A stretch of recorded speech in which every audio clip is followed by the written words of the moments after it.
Olá, muito boa noite. Piora no rendimento escolar, falta de interesse, tristeza, irritabilidade, isolamento, automutilação. Esses são alguns dos sinais que têm levado muitos adolescentes à depressão. A depressão atinge cerca de 5,8% da população brasileira, um total de 11,5 milhões de casos registrados no país, segundo dados divulgados pela Organização Mundial da Saúde no primeiro trimestre deste ano. Mas o que é a depressão? Ela tem cura? Qual o primeiro sinal? Por que a depressão tem preocupado tanto os médicos? Falar em depressão ainda é um tabu? Ou pior, vergonha? Adolescentes com depressão têm sido uma das pautas da Associação dos Amigos dos Pacientes de Pânico em Recife, Ampare, uma instituição que existe há 16 anos, voltada para ajudar quem sofre de toque, transtorno bipolar, hiperatividade, déficit de atenção e tantos outros transtornos de ansiedade e do humor. Aqui no estúdio eu recebo Wagner Saldanha Maia, ele é presidente da Ampare, e o psiquiatra Pedro Cerqueira Russo. Boa noite e sejam bem-vindos ao Ponto de Vista. Pedro, a depressão, por que a gente pode dizer que ela é uma doença e que seria assim, uma das doenças que mais tem preocupado os médicos, principalmente os psiquiatras, assim também como os psicólogos ao longo desse século? Boa noite, Eliana. Então, pode sim dizer. Até porque, hoje em dia, a depressão, ela mata mais do que o câncer, mata mais do que as doenças sexualmente transmissíveis. Então, a gente pode dizer, sim, que a doença é doença, sim, a depressão, e é uma doença grave e deve ser tratada. Muitas vezes a gente fala assim, que depois, é claro, se vem o diagnóstico de que aquela pessoa, o adolescente ou até mesmo o adulto está com depressão, mas antes ouviu tantas piadinhas de, isso é frescura, né? Tá assim porque tá bravo com alguma coisa, e na realidade depressão é uma doença e muito séria. Isso, é uma doença e muito séria, e assim, a gente às vezes no ditado popular, a gente acha que é frescura, a gente acha que é uma tristeza momentânea, mas na verdade é um episódio depressivo grave e aquele paciente que está sofrendo aquilo, só ele sabe o que ele está passando, entende? Então é um sofrimento grave e tem cura e tem tratamento, mas tem que procurar o tratamento. Qual que é o primeiro sinal da depressão? Veja, a depressão, eu acho que o primeiro sinal, isso varia de pessoa para pessoa, mas eu acho que o mais importante é a mudança no comportamento. O seguinte, você tem um amigo, ou um filho, ou alguém próximo e percebe a mudança do comportamento dessa pessoa. Ele era extrovertido, ele era falante, ele era risonho, e aí começa a se isolar, a mudar o comportamento, ficar triste, o que a gente fala embotado, não fica mais comunicativo, fica mais dentro da casa, sonolento ou com insônia, pode vir das duas formas, isso vai variar. Então, ela é uma doença que é multifatorial e que tem várias dinâmicas. Então, assim, a gente não tem como dizer qual é o primeiro sinal, mas tem uma série de sinais que temos que ficar de olho nisso aí. Mas basicamente a pessoa mudou de comportamento, às vezes não é só num dia, mas ao longo de uma semana, de um mês, mudou de comportamento, alguma coisa de errada tem e essa pessoa merece atenção. Isso, merece tanto a atenção quanto a avaliação de um profissional. Até porque se você percebe que um parente próximo ou um amigo mudou o comportamento drasticamente, alguma coisa está acontecendo com ele. Então, assim, uma conversa inicial é a melhor opção, até para entender o que é que está passando com essa pessoa, né? Então, acho que a melhor opção é a conversa. E avaliar com o psiquiatra essa situação. Bom, de que forma que a Ampare, ao longo desses 16 anos, vem ajudando tantas pessoas, né, mas também aí os adolescentes e os jovens que têm sofrido de depressão e de outras doenças ou transtornos? Boa noite, Eliana. A Ampare foi criada há 16 anos atrás. Ela era um sonho, uma ideia do médico Wilson de Oliveira, que ele, como cardiologista, constatou que cerca de 25% dos pacientes que o procuravam, ou procuravam outros cardiologistas, e até mesmo as emergências cardiológicas, não tinham nada com o coração. Apesar de que os sintomas do transtorno do pânico são mais ou menos similares. Então, ele começou a estudar e a desvincular uma coisa da outra. E, por coincidência, ele foi o médico de minha esposa, que há 40 anos atrás teve transtorno do pânico.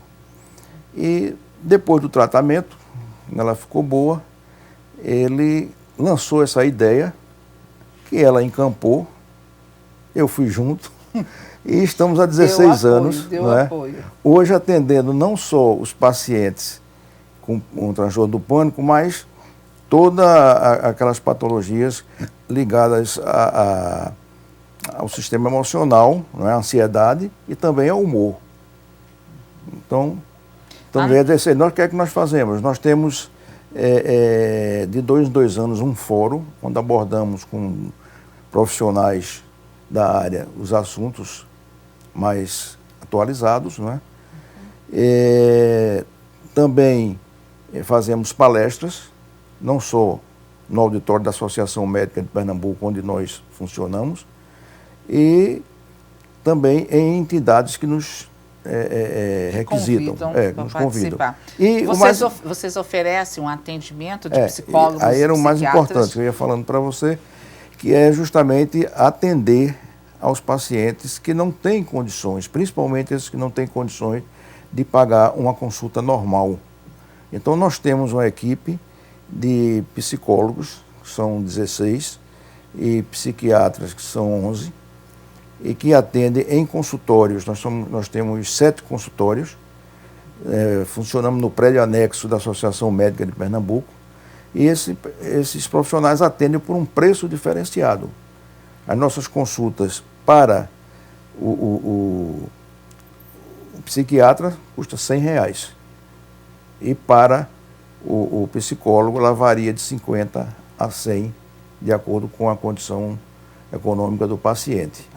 Então, além disso, a pessoa se associa, paga uma taxa de R$20, e se associando com essa taxa mensal de R$20, nós encaminhamos para esses profissionais que estão nos ajudando, né, que entenderam essa causa da Ampare e que nos ajudam atendendo por esse preço diferenciado. Alguns podem estar pensando assim, né? É um precinho tão barato, não deve ter movimento. A procura é grande. A procura é muito grande, principalmente para psiquiatra. Não sei porque o psiquiatra receita, pode passar o remédio. Então vem um retorno mais imediato do que o tratamento psicológico. No controle da pessoa, exatamente, né, dependendo do problema. Eliana, e frisando só que assim, a grande parte dos transtornos, principalmente os transtornos de humor e de ansiedade, que equivale a uns 80% da demanda hoje em dia da gente, da Ampare no caso, precisa dos 2 tratamentos em conjunto, né? Tanto a psicoterapia, que é o caso do psicólogo, como a psicofarmacologia, que no caso o psiquiatra que receita. Isso que Wagner colocou no começo, quando surgiu, um pouco antes de ter surgido a ideia de se criar a Ampare, de que os sintomas, né, de quem tem problema no coração, ou possa ter um problema no coração, ou de algum transtorno, o transtorno do pânico, o transtorno do pânico específico, o transtorno do pânico, ainda acontece hoje? Muitos pacientes, acho que preconceito mesmo de ir ao psiquiatra, ele acha que está tendo um ataque do coração e tudo, e acaba indo várias vezes à urgência. e todas as vezes são feitos os exames de eletrocardiograma, os exames iniciais laboratoriais para excluir algum tipo de algum acidente vascular ou então algum infarto agudo do miocárdio, são excluídos. E aí sobra a questão do transtorno de ansiedade, transtorno do pânico, né, de uma forma geral. Que aí os médicos que atendem nesses locais de emergência, principalmente emergência cardiológica, eles também têm que ficar atentos para começar a encaminhar esses pacientes para os psiquiatras. E também tem a questão do preconceito do próprio paciente, né, que fala assim, que pensa que quem vai para psiquiatra é louco, está endoidando, mas na verdade o psiquiatra não trata só a questão, vamos dizer assim, no dito popular da loucura, né? Ele trata também os transtornos de ansiedade, transtornos de humor, que aí é onde esses sintomas aparecem. Essas pessoas que são vítimas de violência, elas podem chegar a passar a ter uma síndrome do pânico? Sim. Eu digo que é uma questão multifatorial, essa questão do pânico, da ansiedade e da depressão. A gente não pode direcionar só para a questão da agressão, Então, assim, é uma questão multifatorial. Tanto pode ocorrer com o caso de agressão doméstica, agressão física de uma maneira geral, como agressão verbal, um assédio moral no trabalho também pode ocasionar isso aí, transtorno de pânico. Até a gente atende pacientes lá que sofrem assédio moral no trabalho e aí começam a ter ansiedades no ônibus indo para o trabalho, então não conseguem mais nem ir ao trabalho por conta disso. Eu fiz essa pergunta só para que as pessoas pudessem entender e esclarecer de uma vez por todas que quem vai ao psiquiatra não é louco. Quer dizer, uma pessoa normal, qualquer trabalhador, até mesmo você em casa pode ter um parente ou está vivendo essa situação, né, dos exemplos que Pedro acabou de colocar agora, e você precisa de ajuda de um psiquiatra. E isso não significa que você é louco. Né? Lá na Ampare, se atende muitos jovens, muitos adolescentes? Atende-se, eu acho que tanto jovens, adolescentes, como até crianças e pessoas adultas e até pessoas de mais idade. Não há, assim, um público específico, mas desde a criança até o idoso. E criança com que tipo de problema? Bom, muitos têm hiperatividade, alguns chegam a ter depressão, né? Pedro pode até falar melhor do que eu. Depressão é um problema. Ou transtorno de ansiedade, que não é só coisa de adulto, não. Criança também pode ter. Autismo, né, também atende bastante lá. E a questão da depressão é bom também frisar, porque cada dia mais a gente está vendo crianças sendo acometidas por uma doença que era tida antigamente como uma doença do adulto. Então, cada vez mais a depressão está ficando mais entre jovens. Criança com depressão? Isso. Gente. A depressão na criança ela pode vir de maneira mais atípica, como você mesmo comentou na entrada, com irritabilidade. Uma criança fica irritada, chateada, com falta de paciência. Não vem aquela melancolia tradicional da depressão. Pode não vir, pode vir também. Vem mas o oposto. Pode não vir. Pode vir a irritabilidade, a falta de paciência, o choro. O rendimento na escola ser muito baixo. Veja só, na nossa enquete da semana, pelas redes sociais, nós perguntamos: por que tantos adolescentes estão sofrendo de depressão? Entre as opiniões, o internauta afirmou: porque o mundo à volta deles hoje é mais violento. As brincadeiras são mais virtuais e menos corporais. Enfim, o comportamento da sociedade mudou para levarem a esse ponto com mais evidência. Sem falar de que hoje, talvez, os pais estejam mais afastados dos filhos e os filhos mais próximos da internet do que das pessoas. A gente, dos últimos meses, nós ouvimos falar muito sobre a baleia azul. Olha, pense um pouquinho nessa resposta e nós voltamos em instantes.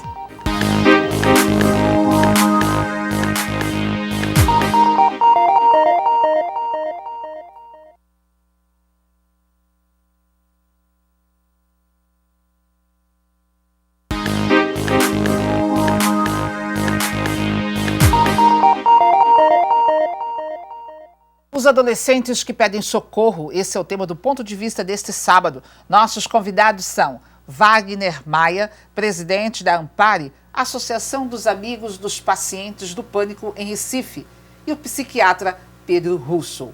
Pedro, por quê? A gente falava no primeiro bloco das crianças, né, que podem aí estar com irritabilidade, uma série de características com depressão, o que preocupa. E aí a gente vê os adolescentes. O que está acontecendo? Por quê? É a falta de atenção dos pais? Qual que é a explicação? Certo, Eliana.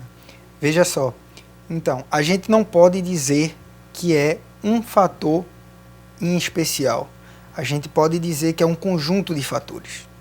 Então, o que eu posso dizer é que essa falta de atenção dos pais, justamente no mundo corrido de hoje, num momento em que ninguém tem tempo para ajudar ninguém, isso prejudica, querendo ou não, o jovem, e o pai em si fica meio que na dúvida o que deve fazer, o que não deve fazer. Os pais falam, não, o filho está em casa, ele está no quarto, está sempre estudando, eu prefiro que ele fique em casa do que ele esteja na rua. Muitas vezes os pais estão se enganando, porque o perigo pode estar dentro em casa, com o celular, no tablet, no computador, alguma coisa assim.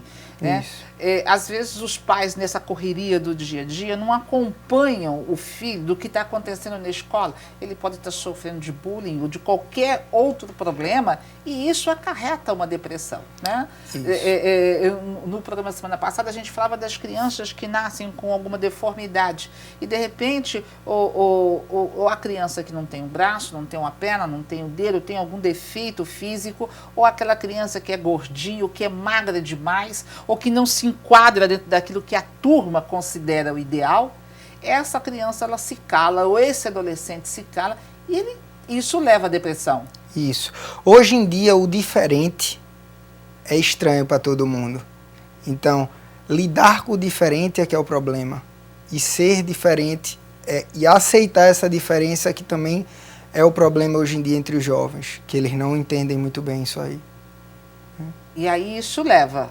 Pode sim levar a um isolamento, a uma tristeza, a uma melancolia fora do normal, e acaba com o que todo mundo já conhece, né? O isolamento, a tristeza e, por fim, com um sofrimento maior, a tentativa de suicídio, né? Às vezes a gente não gosta muito de falar, tem receio, mas tentativa de homicídio é uma coisa que tem acontecido muito. Suicídio, isso. Suicídio, não homicídio, desculpa. A tentativa de suicídio tem ocorrido muito? Isso. Em dados que andei pesquisando, desde a década de 80 até o ano corrente, aumentou em adolescentes de 15 a 29 anos, em 27,2% a taxa de suicídio aqui no Brasil. Então é um alerta que a gente tem que ficar sempre de olho e ligado nessa questão. E sem contar daqueles casos que a família abafa de tudo quanto é forma para evitar que isso venha à tona. Foi o suicídio efetivo, fora as tentativas, né? Então, esse número ele pode ser infinitamente maior. Pedro, você atua no interior do estado. Como é a realidade das pessoas que precisam de ajuda no interior? Isso. O interior hoje em dia, como o estado inteiro, né, a gente sabe que é muito carente. Imagine no interior. No interior a gente tem a impressão que o pessoal não tem um grau de instrução muito bom e aí não tem depressão. Não, pelo contrário. No interior, a taxa de depressão chega a ser maior do que aqui na capital. Então, o povo do interior também sofre bastante com a questão da depressão e cada vez mais a gente vê que isso está aumentando lá. Não só a questão da depressão, como a questão da tentativa de suicídio. Até eu ando pelo interior e aí eu vejo que com o decorrer dos anos está aumentando muito, e a questão também da idade média da depressão está diminuindo. Cada vez mais a gente vê em pacientes mais jovens, seja pelo ingresso em algum curso pré-vestibular, alguma tentativa de inserir-se no mercado de trabalho, que é essa dificuldade hoje em dia, né? Então, que é um paciente que não tem experiência em trabalhar. Ou seja, né? não estão preparados emocionalmente. Porque antigamente, falo antigamente, né? Mas havia essa dificuldade dos jovens também, de você conseguir um emprego, de você conseguir estabilidade, de você ter o acesso ao estudo. E pelo menos não se ouvia falar tanto, né, em jovens, principalmente com depressão. A concorrência era menor também, não é? A concorrência realmente era menor. A pessoa saía da faculdade, muitas vezes podia escolher onde trabalhar. Hoje, não acontece mais isso. Hoje, o número de candidatos é muito maior do que o número de vagas. Isso, não só a concorrência, né, seu Wagner, como também a questão da velocidade da informação. Hoje em dia a velocidade de informação é muito grande. Então o jovem também se sente sobrecarregado com isso. E você falou a respeito do interior. Antigamente, as pessoas no interior eram tanto quanto isoladas. Coisas que aconteciam em grandes cidades, grandes metrópoles, não chegavam no conhecimento, às vezes chegava por um jornal. Hoje não, hoje a televisão massificou isso, globalizou. Então o que acontece no Rio, São Paulo, acontece em Caruaru, Pesqueira. Então o jovem está por dentro de tudo, de todos os problemas. Eu acho que isso também contribui, né, Pedro? Isso, contribui bastante. Agora é o seguinte, quem está em casa assistindo, eu acho que eu tenho um parente, um filho, né? Eu gostaria de procurar amparo. Então eu percebo que eu preciso de uma ajuda de um psicólogo ou de um psiquiatra. Essa pessoa, ela pode ir direto para a associação ou ela terá que passar por uma emergência, procurar algum médico para poder encaminhar? Se a pessoa tem consciência que está com problema, pode ir direto na Ampare, que funciona no prédio da Associação Médica de Pernambuco, na Praça Oswaldo Cruz, 393. Atenção, gente, olha o endereço. Praça ou Rua Oswaldo Cruz, 393, ao lado da antiga Fusan, aliás, da antiga Secretaria de Saúde do né? Estado. Mas funciona, parece que é a Fusan hoje. Exato. E em frente ao Teatro Valdemar de Oliveira. Qual o horário de funcionamento? Funcionamos de 7h30 da manhã até às 19h30, sem intervalo para o almoço. De segunda a sexta? De segunda a sexta e no sábado de 8 às 13. Quer dizer, tem um plantão. Quer dizer, se você está Não, tem atendimento. Tem atendimento. Porque há pessoas, inclusive, do interior que preferem, tem mais facilidade de se deslocar para Recife no final de semana. Um dia de sábado e preferem esse atendimento. A Ampare hoje, ela tem uma média de quantos atendimentos por mês? Olha, nós temos 11 psiquiatras e 16 psicólogos que atendem pela manhã e pela tarde. Então, eu diria que... Isso varia de médico para médico, né? Mas, em princípio, você poderia colocar 10 pacientes por turno. Então, 5 dias na semana, você teria 20 vezes 5, 100, mais o sábado, 120 pessoas por semana. 400 pacientes por mês. Ao mês. E que é um número elevado. Tem fila de espera? Às vezes, a pessoa já vai para lá querendo um determinado psiquiatra, um determinado psicólogo, acontece ter uma espera, mas sempre tem algum psicólogo ou psiquiatra disponível para atender. E se for realmente assim, um caso mais sério, um caso mais grave, a gente dá um jeito de atender. De atender. Pedro, o que você diria, né, para as pessoas que estão vivendo uma situação como essa, de que de repente detectaram que o parente, e principalmente o adolescente, ou até mesmo o filho, com essa irritabilidade, com essa falta de paciência em relação à escola, com o rendimento na escola que caiu, o que você diria para esse pai, para essa mãe, para essa pessoa que é responsável? Certo. Primeiro, eu diria para conversar com o seu filho, seu parente, entender o que é que ele está passando, que sofrimento é esse, e sim procurar uma ajuda médica, procurar um psiquiatra, procurar ou a Ampare, ou então, se não tiver condições, o SUS, o Serviço Público de Saúde. Geralmente, nesses interiores, eles procuram primeiramente o CAPS, tá? Que é o Centro de Atenção Psicossocial. Exato. Que ele atende mais a alguma coisa emergencial, urgencial, tá? Uma coisa mais urgente. E aí, no interior do estado... Quando a pessoa, de repente, tem um surto, né? Mas de repente a pessoa percebe que essas características que nós falamos aqui, ela consegue detectar que alguém da família dela está nessa situação. Isso. Então, a indicação, prioritária seria a indicação a um médico, um psiquiatra, no caso, para quem está passando por isso. Seria uma avaliação inicial do psiquiatra. E aí sim o psiquiatra iria avaliar e ver se tem a necessidade de alguma medicação ou a necessidade somente de uma psicoterapia. Psicoterapia.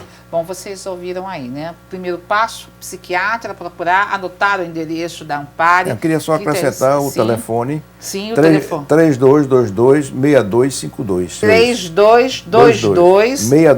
3222-6252. Anotado, a gente vai estar colocando aí no rodapé. Então, olha, se você se vê numa situação dessa, antes que seja tarde demais, que chegue a um ponto de um suicídio, de uma tentativa de suicídio, vamos aí tentar recuperar e salvar essa pessoa. Olha, a gente quer agradecer a participação de vocês no programa. Eu que agradeço. O ponto de vista está sempre aberto para ajudar, né, a quem precisa de ajuda.